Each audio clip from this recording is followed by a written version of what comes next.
जय श्री कृष्ण मित्रों। आज આપણે વાત કરીશું રાજકોટ જિલ્લાના ઉપલેટા તાલુકાના ગધેથળ ગાયત્રી આશ્રમ વિશે।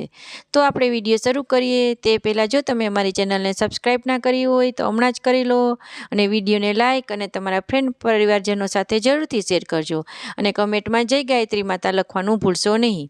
તો મિત્રો, આજે આપણે જઈ રહ્યા છીએ સૌરાષ્ટ્રના પવિત્ર પ્રદેશ રાજકોટ જિલ્લાના ઉપલેટા તાલુકાના એક સુંદર ગામ ગધેથળ તરફ, જ્યાં વેણુ નદીના કિનારે સ્થિત છે ગાયત્રી આશ્રમ અને ગાયત્રી માતાજીનું ભવ્ય મંદિર।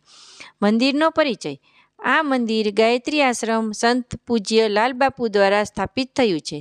લાલબાપુએ આશરે 1998ના આસપાસ આ પવિત્ર સ્થાન પર સાધના શરૂ કરી હતી। વેણુ નદીના કિનારે બનેલું આ આશ્રમ આજ સૌરાષ્ટ્રનું એક આધ્યાત્મિક કેન્દ્ર બની ગયું છે। અહીં દરરોજ ગાયત્રી જપ, યજ્ઞ અને સાત્વિક પ્રવચન થાય છે। આશ્રમમાં પ્રવેશતાની સાથે જ શાંતિ અને પવિત્રતાનો અહેસાસ થાય છે। આ મંદિરની સ્થાપના અને વિશેષતા। મંદિરની સ્થાપનામાં ખાસ ધાતુઓ, તાંબુ અને ચાંદીનો ઉપયોગ કરવામાં આવ્યો છે। અહીં લોખંડનો ઉપયોગ ખૂબ જ ઓછો રાખવામાં આવ્યો છે, જેથી આશ્રમની ઉર્જા શુદ્ધ રહે। મંદિરના પ્રાંગણામાં સુંદર ગાયત્રી માતાજીની મૂર્તિ, યજ્ઞશાળા અને ધ્યાન કક્ષ સ્થાપિત છે। આશ્રમની આજુબાજુ પ્રકૃતિની અદ્ભુત શાંતિ છે। પંખીઓનો કલરવ સાથે નદીની ઠંડી હવા અને પ્રસન્ન કરે છે। પૂજ્ય લાલબાપુનું યોગદાન। પૂજ્ય લાલબાપુ એ વર્ષો સુધી અહીં તપસ્યા અને સાધના કરી છે।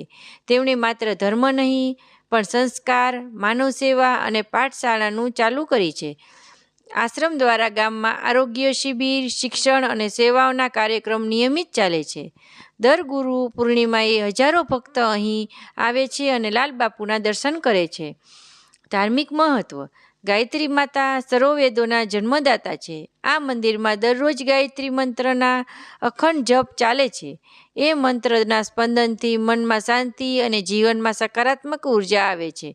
અહીં આવતા દર ભક્ત એ કહે છે કે તેમના જીવનમાં અદ્ભુત પરિવર્તન આવ્યું છે, મન શાંત થયું છે અને આત્મિક પ્રેરણા મળી છે।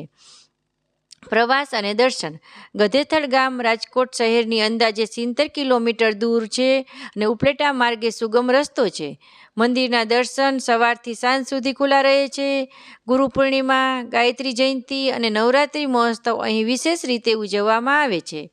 ગધેથળ ગાયત્રી આશ્રમ માત્ર એક મંદિર નથી, પણ એ સ્થળ છે શાંતિ, સાધના અને માનવ સેવાનું પ્રતીક છે।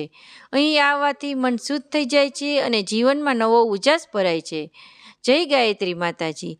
મિત્રો, તો તમને આજનો વિડીયો કેવો લાગ્યો તે કમેન્ટ કરીને જરૂર જણાવજો અને આવા આધ્યાત્મિક વિડીયો જાણવા માટે તમારી મનપસંદ ચેનલ પ્રાર્થનાને જરૂરથી સબસ્ક્રાઈબ કરજો અને બેલ આઇકન જરૂરથી દબાવજો, જેથી તમને અમારા નવા વિડીયો સૌથી પહેલાં તમને મળતા રહે। તો આ પછીના વિડીયોમાં